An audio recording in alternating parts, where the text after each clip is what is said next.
Hi, this is Marta from Movie Soup with Pearl Juice, and today, because it's still Black History Month, I want to bring some recommendations of different forms of fiction that are penned by Black authors.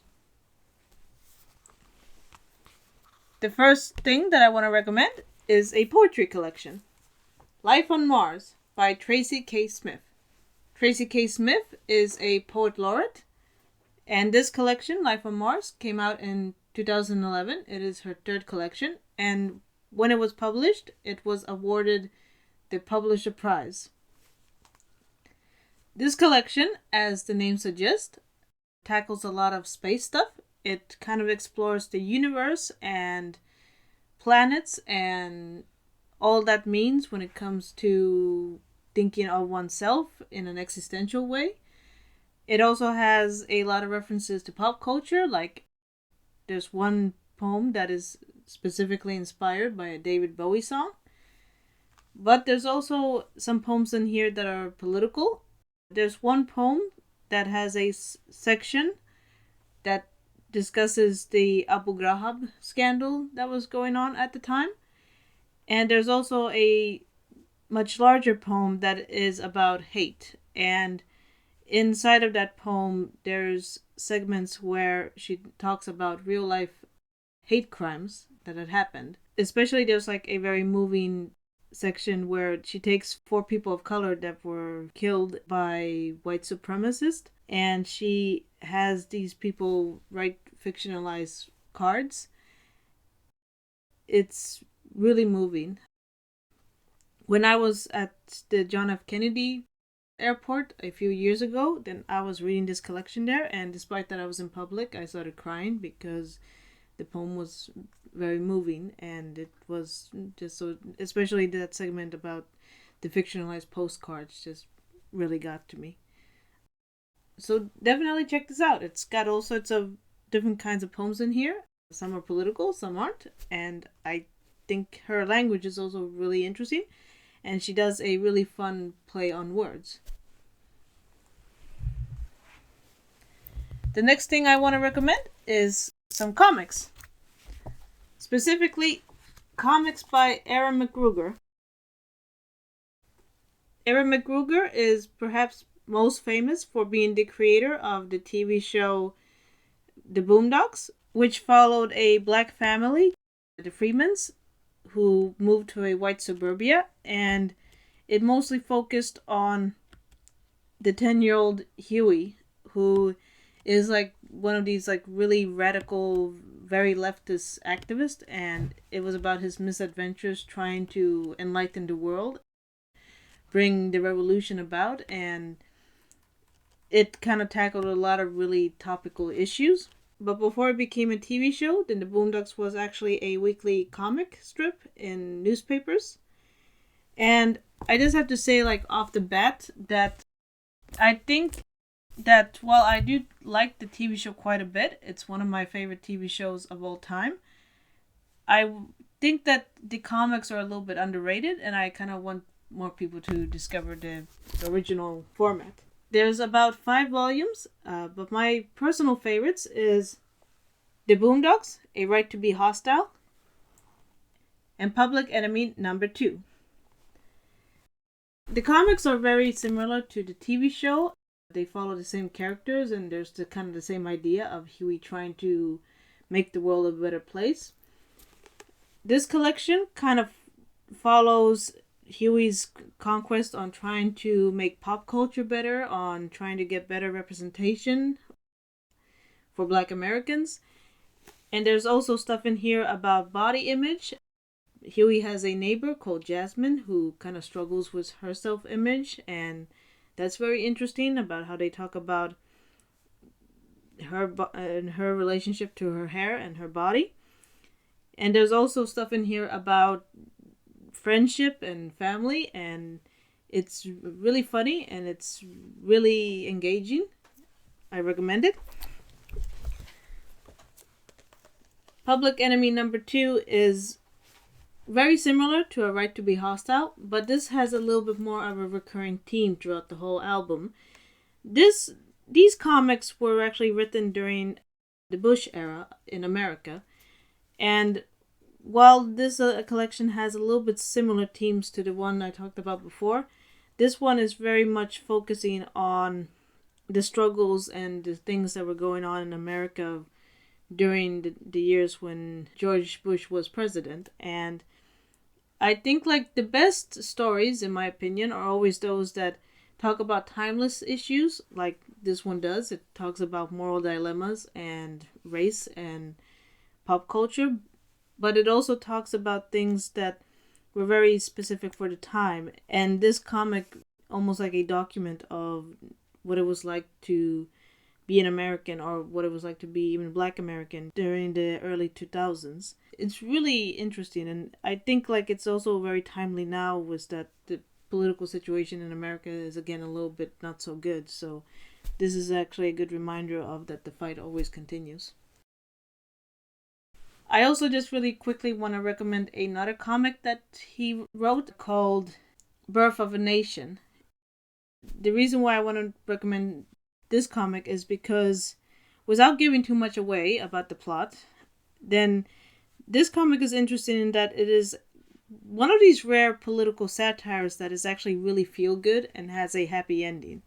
And like, how often do you come across that political satire that is feel good and has a happy ending? So definitely also check out that.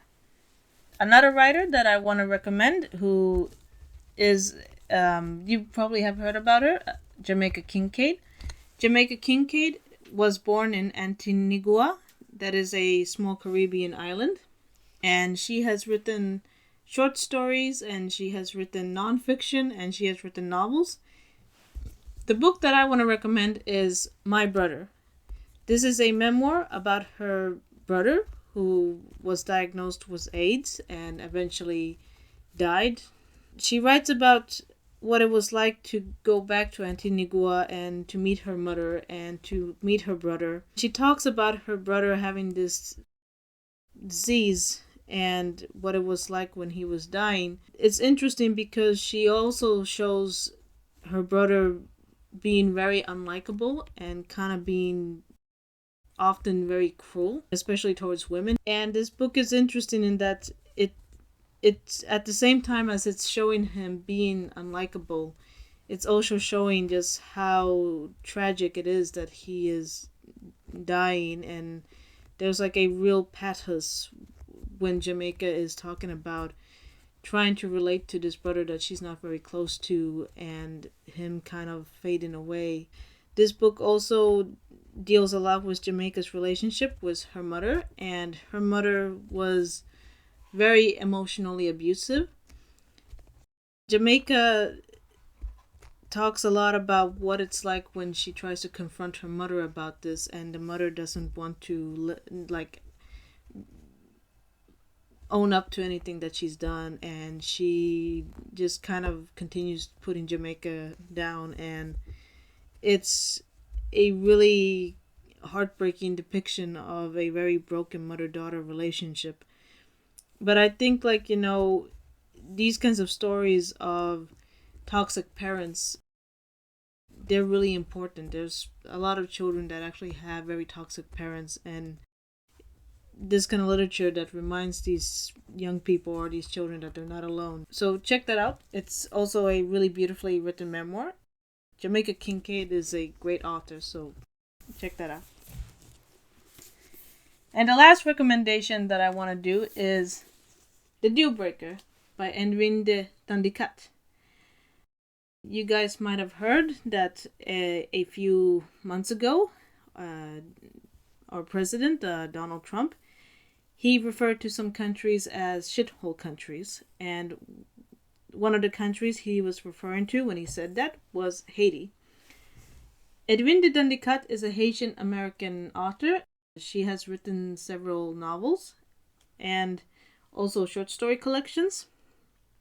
Her debut was Crick Crack, and she is probably right now mostly known for the novel Claire by the Sea. However, the book that I want to recommend is basically a collection of short stories that are all combined with that they all follow a certain man. And this book starts with that it talks about a woman called Ka who really deeply admires her father, and she believes that her father, who is Haitian, was a Haitian refugee who escaped the dictatorship that they had back in the days. And she also believes that he was a torture survivor. So she makes a statue in his honor. But then she wakes up one morning after showing the statue to her father, and she sees that the father has gone missing and the statue has gone missing. And in the end, when she finally finds her father, it turns out that he has destroyed the statue. And he confesses to Ka that the reason why he did this was because he can't live with the lie anymore. He tells her that I was not the one being tortured. I was the torturer. I was a prison guard and I hurt people. I wasn't the one being hurt. Then after that, then we follow different points of views. We follow points of views from Ka's father's victims. We follow the point of view of Ka's mother.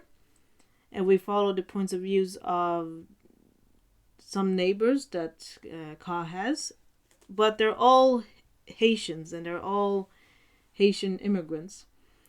And there's depictions of their life in Haiti, and there's depictions of what it was like for them to come to America and try to start new when they could no longer live in Haiti, because most of the characters in this book are refugees. Also, as a added note, not only are all of the characters in here Haitian, but there's one lesbian character, so there's a little bit of inclusion from there too.